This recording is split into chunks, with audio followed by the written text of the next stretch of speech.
Hi, Maya. How are you? I'm wonderful. How are you, Belinda? I'm doing fantastic. Thank you for asking. Thank you. I'm here with Maya LeaJames Coaching. I'm here with Maya LeaJames, and she is with Maya LeaJames Coaching. I'm going to start with your bio. Okay. Maya LeaJames is a conscious parent coach who helps mothers step out of overwhelm and into personal power. Drawing from somatic practices, nervous system science, and her years as an educator, she guides moms to understand their triggers, trust their voice, and align their parenting with their deepest values. Her work helps parents unlearn old patterns, build emotional resilience, and create confident, connected relationships that transform family dynamics for generations. Is there anything you want to add to that? That sounds like a wonderful and beautiful opening. Thank you so much for having me here today. Oh, of course. I just remember when I first met you and we were at Pardham Gardens Uh-huh. and you were sharing your work, and I was really intrigued because your space is really in helping mothers and just helping them understand that perfection is not the goal. We're not trying to do that, Yep. and to have grace for ourselves. And that really resonated with me. Yeah. I had a chance to say that again. You said it's an unlearning process. Yes, unlearning, just unpacking all of those baggages that are weighing us down. Exactly. I had a chance to look on your website, and I love what you say on your website. You're not broken, and neither is your child. And then you also share, you're not failing, you're just caring too much. Mhm. These statements are so true. And how often do we meet parents, not just mothers, who just feel like they're failing, there's something wrong with their child? Just the system sort of pushed that. Mhm. So, can you tell us what inspired you to offer coaching in this space?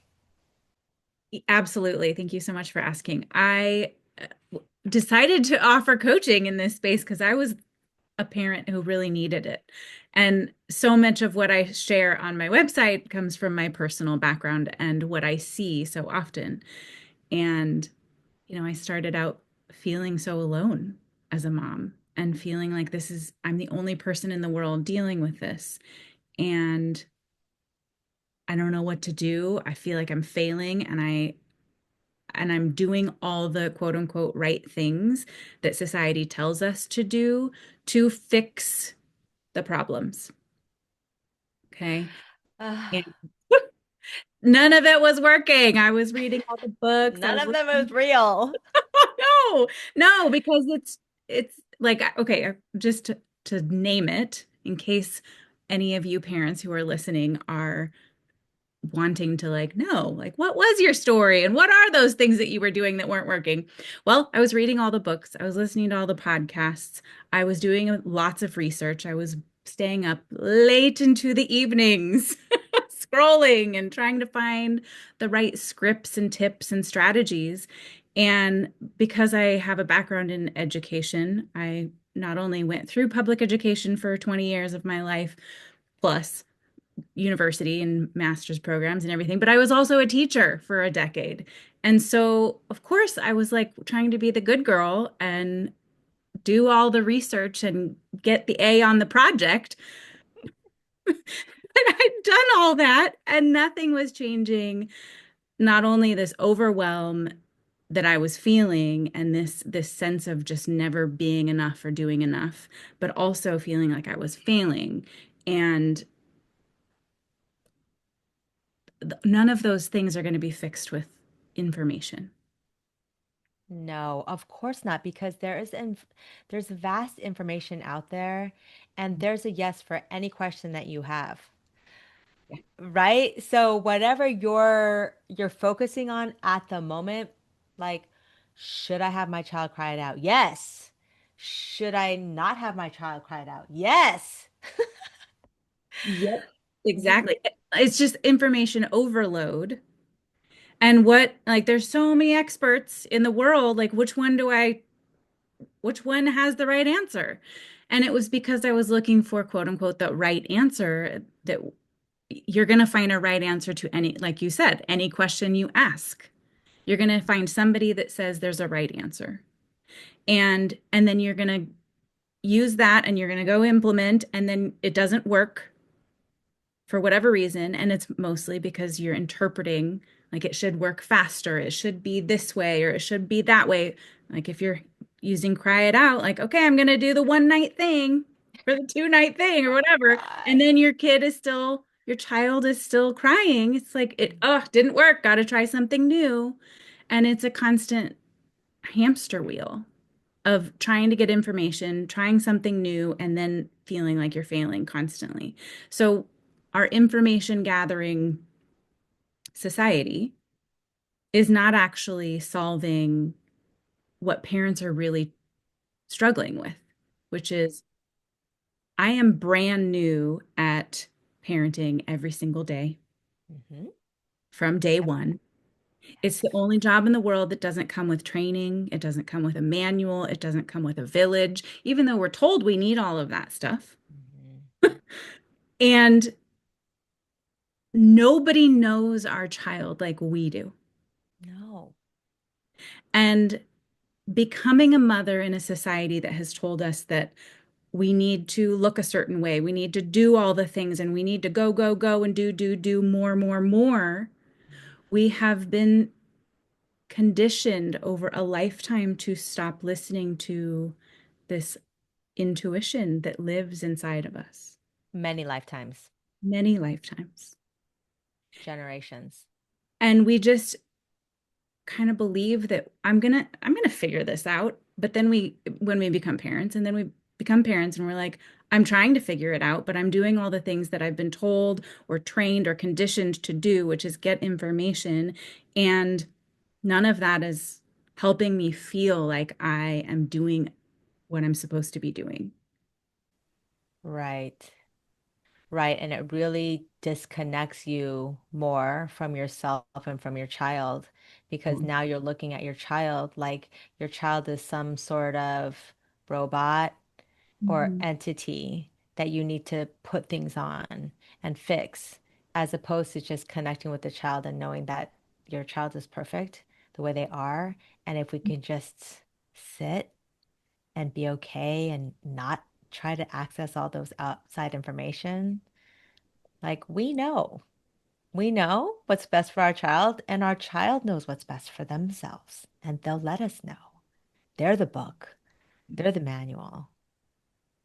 And and the process of getting from where I was to where you're describing, like this inner trust and Did no, it take like 7 years?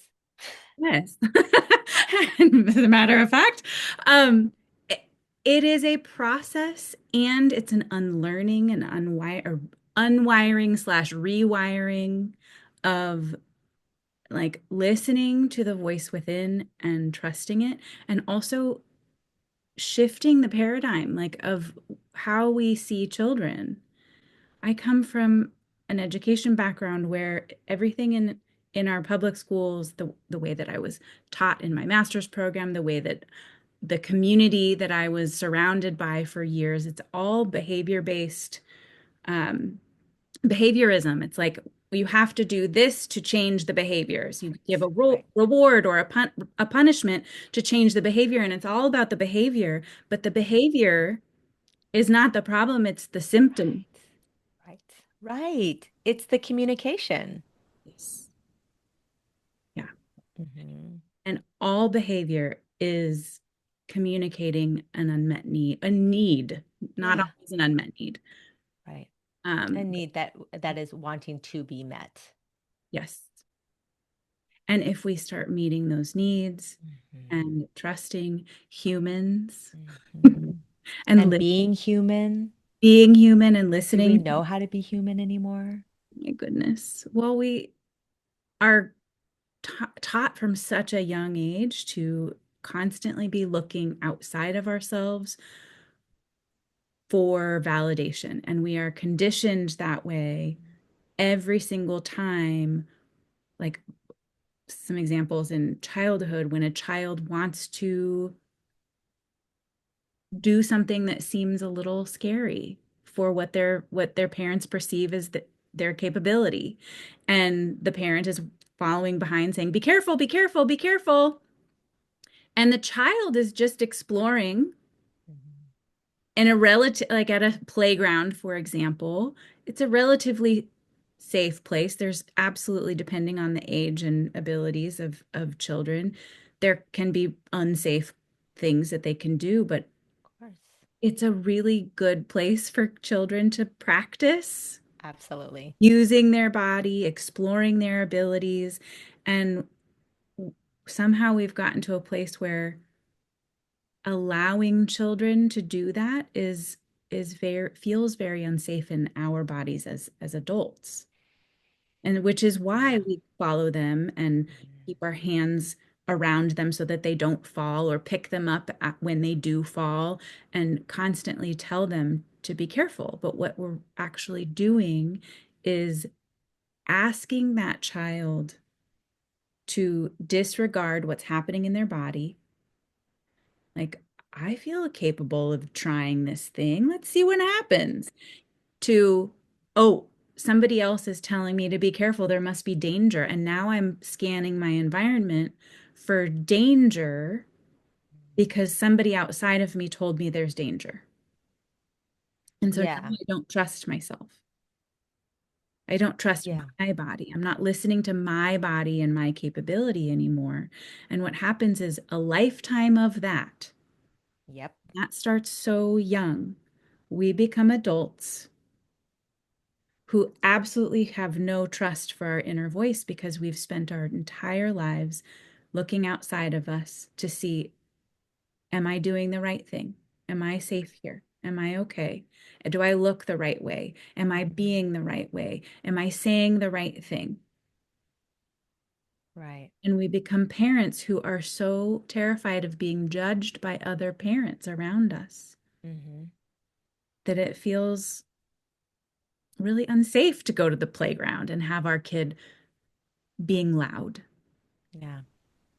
or, Or doing something that others perceive as being abnormal, yeah, which we're in a society where normal is actually abnormal. yes. And that's, yes, everything that's been normalized Yeah. isn't necessarily something that is normal for Right. human beings in general. Right. And It's for so many women that I work with, it's like those they look outside themselves. We look outside of ourselves because I include myself in I was my very first client. I right. still am my own client every single day because I am Yep. still on my own journey Yep. and always learning and growing every single day. Always. I am right there with everybody. And I have a 9.5-year-old, and I am still a brand new mom to a 9.5-year-old because Same. I have a as 16-year-old. yes, Same. we are always learning and growing because our kids are shifting and changing just like us all the time. Right. Right. But like, what a beautiful opportunity, Yeah, right? yeah, And that's the thing. It's that we're not craving safety. yeah. The minute you become a parent, safety's not the goal. Curiosity is the goal. Oh, yes. Let's jump together. Let's Hmm. just try this out. Yeah. I remember attending this conference probably in my 30s, a bunch of entrepreneurs, successful entrepreneurs that were speaking. And what I took away from that conference was the common theme for all of them was anytime they brought an idea to their parents said yes. Didn't matter how far-fetched it was. Some Mhm. guy, I think, said he wanted to bike ride from Maryland to Chicago or something. And the mom was like, cool, let's do it. And like helped them pull out maps and plan their trips and all that. And it's so common for parents, like you said, to seek safety and be like, well, how are you going to do that? Mhm. And how good are you? And what makes you think? And I don't know, maybe we should. And we just kind of just block people's light, imagination, Yes. creativity. Yes. Because that's Yeah. what we've been taught. We got to do the safe things in so many Yeah. ways. So many ways. Yeah. So, I mean, you do your own work and you also have worked with so many mothers. Can you share? Do you feel comfortable sharing whether if you do have or not, have you seen some common themes that show up in your work? Oh, yeah. I mean, so many people who have been socialized as women have been socialized to people please. And so when you become a parent as a people pleaser, it you're still trying to people please your baby, other parents, your parents, or the other human beings that are around you, who are helping support you or just a part of your life in whatever ways. And um, oh my goodness, just the vast number of ways that we people please is really challenging in parenting. And even like when we're trying to please our child, it inhibits us from setting boundaries. Hmm. And we get into what I call in my containers, we talk about how there's three types of parenting. There's power over parenting, which is authoritarian, like Yep. you do what I say and not what I do. And Right. then there's power under, which is permissive parenting. It's like, oh, do whatever you Hmm. want. This is what the Hmm. people pleasers do. But Yep. and then there's power with, which is what our goal is Hmm. to create a a dynamic where we're working with our child. Yeah. We're setting boundaries to keep them safe because that's our job. Yep. And there's also ways that our child can contribute to this dynamic and this relationship. And we're looking at our child as if they're already a whole human being, as you Right. say, a perfect child. They're Yeah, just, because they are whole humans when they come in. yep, yep. And learning from them Yeah. as if this is a dynamic relationship where we both contribute. That's power with. And that feels better.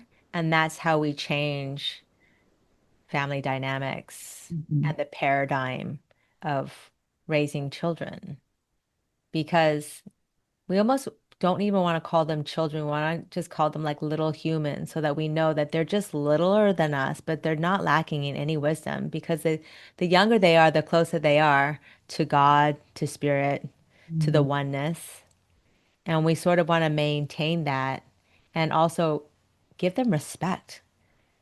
Little humans are due just as much respect as a big human. Mhm. And we forget that. The way that you were talking about the behaviorism, how we address children, literally is like training dogs. Yep. They're not dogs, they're humans.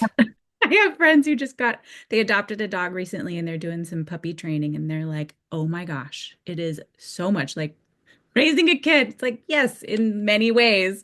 And they're learning positive discipline through like training their dog. Yeah. And they're trying to say yes, yes, yes, so much more, like you were saying.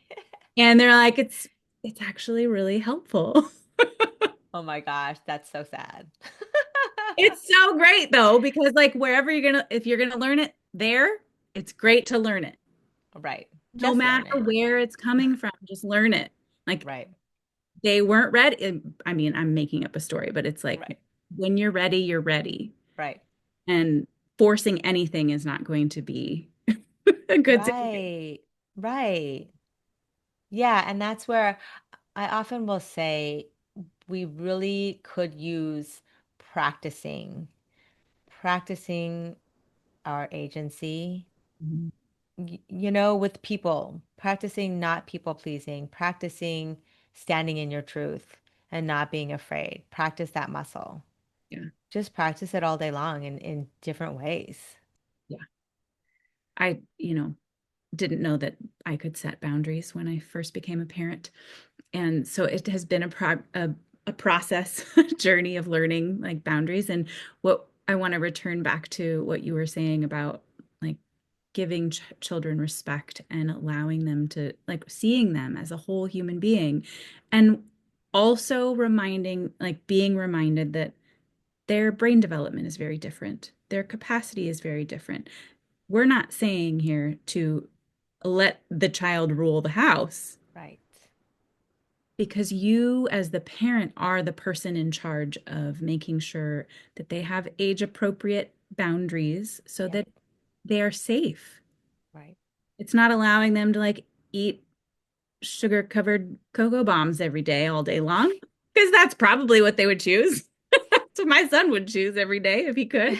But like giving them the opportunity to stretch their capacity and Right. build muscles of exploration and like physical muscles and neurological muscles, using their voice. Yeah. And Even if modeling it that. might be in modeling that and using their voice in places where it might be irritating to other human beings around you, but allowing them to be a child, Yeah. be loud in a public place without Yep. tamping down their spirit. Right. Knowing that, okay, your child is in public school or conventional school, and you are going straight from the conventional school to the airport. And so now your kid, you know that during the school day, they're literally sitting in a classroom all day long. So now they're at the airport and they're going blotto. They're going crazy. They're running around. Okay. To be that parent, to be like, that's okay. He kind of needs to let off some steam. It's all right. Instead of being like, quiet, be quiet. You're disturbing others, right? Because that's where that first moment of people pleasing comes from. Yep. Oh, we have to make ourselves shrink ourselves a little bit so that other people are comfortable. No, actually, you don't have to do that because guess what? You had a tough day and you need to let off some steam, and that's okay. Yes, your little body has energy that's pent up and you need to express it. Yeah, Yeah. right. And this is what I do with parents is support parents to like create safety in their bodies while their kid is in the airport going crazy. Well, not, they're not like putting other people in danger, but they Mhm. might be creating some discomfort for other people who expect kids to be quiet and Yes. seen and not heard. Yeah. And lots of parents that I work with would be sitting in the airport, like feeling so uncomfortable and ashamed of themselves for not tamping that down or changing the behavior, telling them to shush, those kinds of things. And Right. that is, that's the, like, that's work on emotional intelligence. Yeah. It's Yeah. So not you a give them tools. strategy, it's not a specific tool. It It's is not. learning to notice, okay, I'm thinking that my child is irritating other people. It doesn't matter if that's true or not. You are having that thought. Hmm. It is cultivating an emotion inside of you, Hmm. probably because the little person inside of this person is screaming like I wasn't allowed to do that. Why are you allowed to do that? And then there's like Okay. there's shame involved with that. There's grief involved with that. Like I never got to be that kid that Right. really wanted to run around. Right. And learning how to acknowledge and validate those emotions inside of your body without trying to fix them or change them or change. Not shaming yourself for having those feelings. Exactly. Okay. Yeah. And yeah, it's a process of rewiring your nervous system to allow them. Yeah, that's big work and it's happening real time when you're allowing your child to express Yes. in the way that they're expressing. Yeah. That's that's powerful work.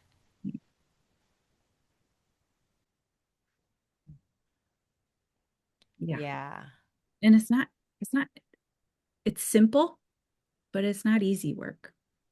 It's like No. the simple way to say it is feel your feelings without trying to change them or stop them or fix them. Yeah. They're there because they're communicating with you something. Right. And when you find a space within you that can be curious about that and like lean into it and be like, okay, this is the experience I'm having right now. Mm-hmm. My kid is actually safe.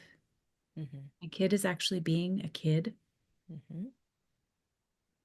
and meeting their need for Yeah. expressing some energy because they've been cooped up all day. Yeah. And this is happening. It's okay that this is happening because whatever the reason, it doesn't always need to be explained. It doesn't always need to be understood in the moment, but just feeling the sensations. It's like, okay, I notice my chest is tightening up. I notice there's a knot in my throat. I notice my fists are like clenching. I notice heat rising in my body and not trying to shift those or change those, just like be aware. I really like that. Do you have clients that come in that literally don't know where they're feeling it? Absolutely. Absolutely. And I do work with men as well, and Mm-hmm. any person who is a parent. Yeah. And I believe that people who are socialized as men, this is what I have seen in my practice. I also see it more generally in our culture. Mm. Um, I don't want to stereotype, but Right. people who are socialized as men or more masculine tend to live from their neck up. So do women in a different way. Um, and so noticing sensations in their body it's a little longer process. We will Mm. get there, Mm-hmm. but it is a a longer process Yeah, of it's probably because they were raised not to acknowledge their emotions, at all. Mhm. right? And that's generations. It's like I can feel happy or I can feel angry. Right. So anger is way easier to identify, but Yeah. what anger is it's just the tip of the iceberg of a lot of other emotions. Mm-hmm. And anger is the easiest one to identify and express because it's the one that's more socially appropriate or Right. acceptable. Right. I heard you say that you work with anyone who's a parent. Mhm. However, I feel like you could be working with anyone, regardless of whether or not you are a parent, Yeah. and especially if you work with children and parents. Because when I talk with my friends who are teachers, like early childhood teachers or whatever, oftentimes, you could get triggered by whatever the child is experiencing, but you also could get triggered by administration or other parents and whatever they're expressing. And Mhm. so it's all of these all of these triggers are an opportunity to connect with your emotion in your body. So Mm. I feel like Maya LeaJames coaching is probably not just for parents. No, it's I think all of us need it. I will totally agree with that. So many of us could be working on just emotional fluency, like Yeah. understanding like, oh, this emotion is here because I have a need that's going unmet. This usually uncomfortable emotions are associated with needs that are not being met. Hmm. And when we're feeling great, all our needs are being met. Right. So we feel great and it's happy. Let's keep those going. But when we Right. don't feel comfortable, when we feel discomfort in our body, we want it to go away really fast. We want to change it. We don't think we should be feeling this way. Like Hmm. when parenting gets hard, this is a huge theme Hmm. in Hmm. my coaching is like when parenting is hard, we want to shift it and change it immediately and as fast as possible. Or we just keep telling ourselves, I shouldn't be feeling this way. Like, why do I feel so upset when my child is being a kid and I'm perceiving that other people are judging me? I shouldn't Hmm. feel this discomfort in my body. I shouldn't feel anxious. I shouldn't feel frustrated or irritated. Hmm. And so we explore that. Like in my coaching containers, we explore that. Like, where is it coming from? Right. Where you're saying we don't. we don't tell ourselves, I shouldn't be feeling that. You are feeling it. And so to accept it, right? Yes, it's shifting the narrative around it. Mhm. Mhm. It starts as I shouldn't be feeling this, but when we work together, it's like, okay, but why are you feeling it? Mhm. Because it is existing in your body right now, Mhm. and there's no shoulds and shouldn'ts in the world. Like it just is. It just And is. what I love to do with my clients is, okay, let's focus not on the feeling, but the sensation underneath it. Because we can say, I feel anxious, I feel mad, I feel frustrated right now. And if you say that out loud, that's just a judgment, a self-judgment about what the sensations in our body are meaning. Mhm. And somebody else could be like, you're not anxious, like that's probably something that happened in our childhood by our parents Mhm. Yeah, or caregivers. right. And which is why we doubt the things that we tell ourselves. And so what I like to do with my clients is let's take out the judgments, all of them. What's the sensation? Because nobody on the planet can tell you you're not feeling a sensation that you are feeling. And then what could that sensation be? Give me Oh an my gosh, example. so many sensations. Oftentimes for women, it's um they we have so much tension in our throat, Mhm. like the Mhm. knot in our throat. Anytime we wish would have said something or did Mhm. something, anything that has to do with our voice. Mhm. I have been working on my relationship with my throat for a very long time, being able to express myself, claim my power, and Yeah. stand in my power as a coach who has Yeah. expertise and who can help people. Coming on a podcast like this Yeah. used to feel like terrifying to me, and my Right. throat would clench up. And now I'm like, it's not even there, which is really Right. amazing because I've developed a better relationship with my voice. Right. And I'm still working on that. But it's Yeah. like, yes, anytime we wish we would have said something, we Mhm. wish we would have said it differently. And we ruminate, Mhm. spiral, like, oh, I said that thing. I wonder what so and so thought of me. And you feel that tension in your throat. Yeah. But other sensations can, a lot of people feel tightness in their chest. Mhm. Mhm. Some sensations can be like fidgety, like Oh, you're okay. like you're so uncomfortable that you can't sit still. Uh-huh. Um, and so sometimes fidgeting can be uh, A one of the sensations sensation. that arises in like Okay. anxiety or nervousness. Yeah.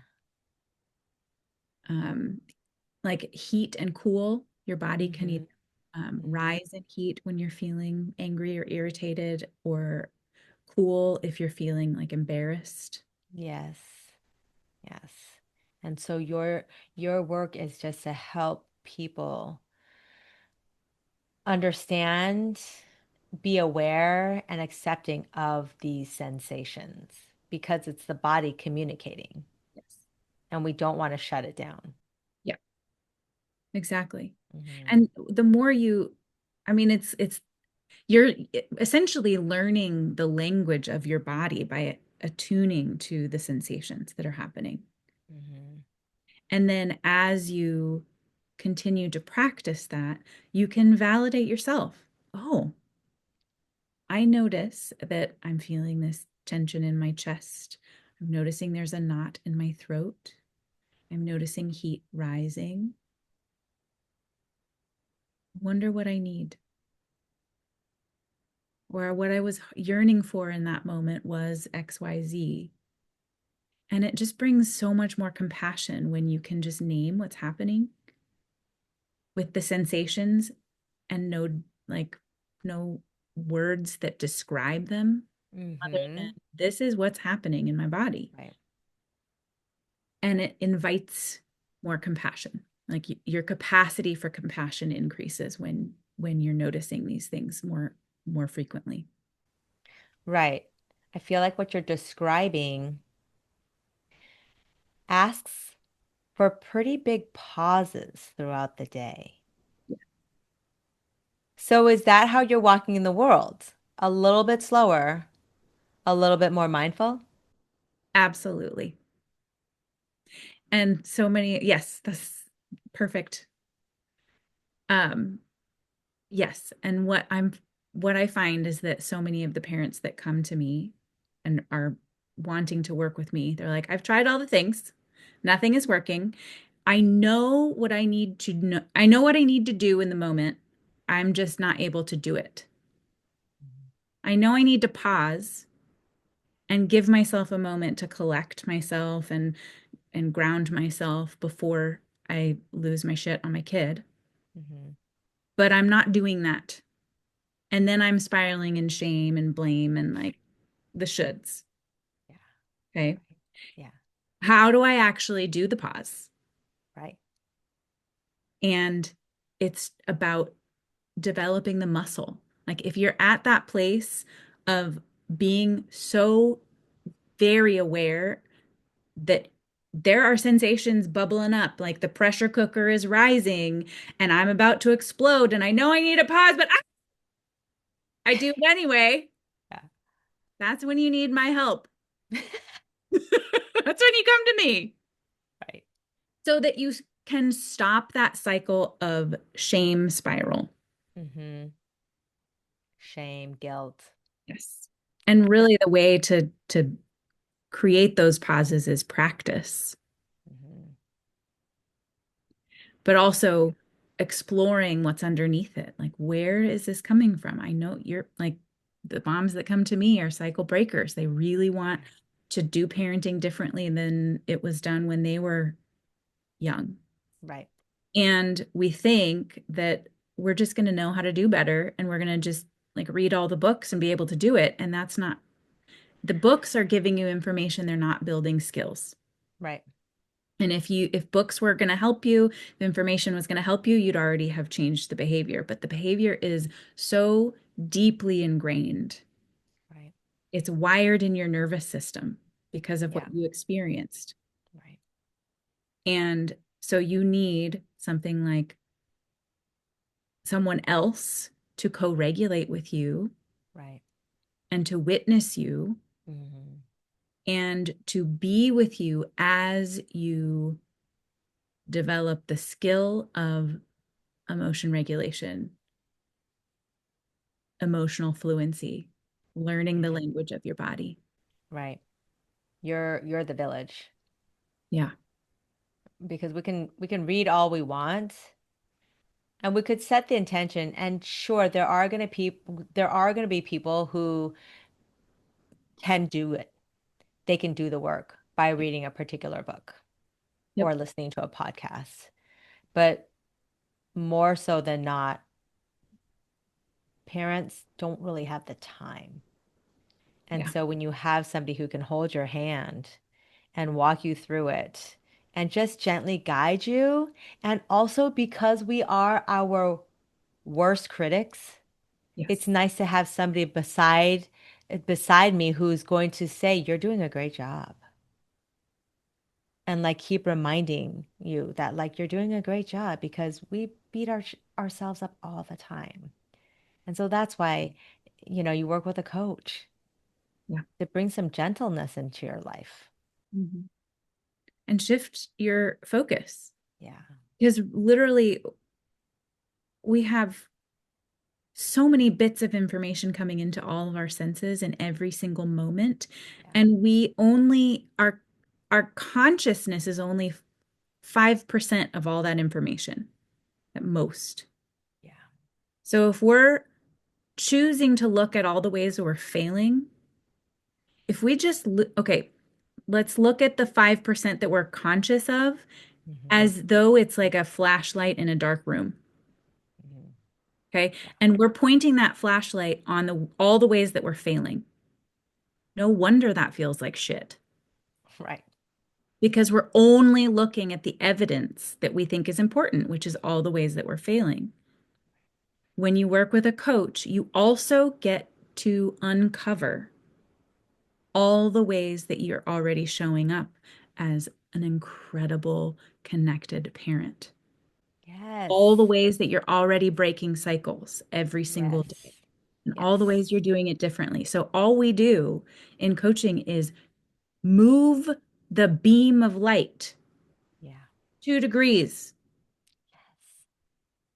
to all the things you're already doing. Right. And a coach will reflect back to you all of your incredible wisdom. It's already inside. Right. It's all within us. It just needs to be uncovered from all the dirt that's been packed on top of it through years, years and years. Yes, and we've been literally conditioned to shit on ourselves all the time Yeah. and be our worst critics. Like you said, it's just, Right. and we can also be our own biggest cheerleaders too, and own For sure. that change everything. That is the goal. And by the way, we're at this age where we're undoing all the things, right? And while we're doing that, we're also making sure that our child is their own biggest advocate, that they do see themselves as superpowers, right? That's how we change the trajectory of humanity as it is right now, the collective consciousness, because we're doing the work. And this is why Perfect Child exists, is because I want everybody to understand that every child is perfect. And that's your child, your inner child, and your parent as child once you start parenting your parents. We have to see the perfection in each person and light that up. Yes, and that's why starting with ourselves, we cannot start with our kids because No, they're young, they're like a little they're sponge. already perfect. Yes, and they're learning from our own modeling. So when we are walking around the world feeling overwhelmed and anxious and ashamed of what we're doing, they are soaking up those same emotions and Yep. wondering what's wrong all the time. Like, is it me? Yeah. Right. And when we shift the way that we talk to ourselves, the way that we tend to ourselves, the way that we pause and give ourselves more space and time and comfort and love and compassion, Yeah. oh my goodness, guess what? Shifts everything. You just bring in so much more capacity to play and Yeah. see light and have fun and connect and laugh. Hmm. Joy. Joy enters naturally. Yes. We're You meant to don't live have in to joy. try.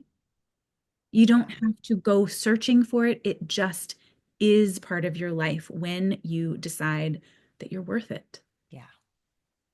Right. To shift and unlearn all the shitty shit that you learned. I hope Right. it's okay to swear on here because It sure is. Because the truth is the truth. yeah. Yeah. Yeah, it's good work that you're doing. And your approach to it is just so gentle and kind and sweet. It's like your work, the way that you show up with your work is sort of like a warm blanket to mamas. Thank you for that reflection. I received that.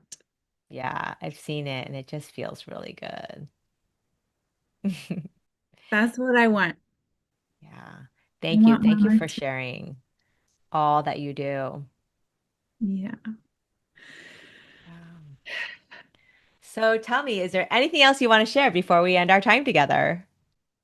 I just want all moms to know that you are whole already. You are so wise. And you're already the best freaking mom for your children. Yep. And the work we do is help you see that with us, Yeah. believe that with us. Yeah. Yeah. Yeah. Yeah. We're love and we're loved. Yeah. Thank you, Maya. Thank you so much, Belinda. I loved this conversation. Me too. I'll speak to you soon. Okay. Bye. Bye.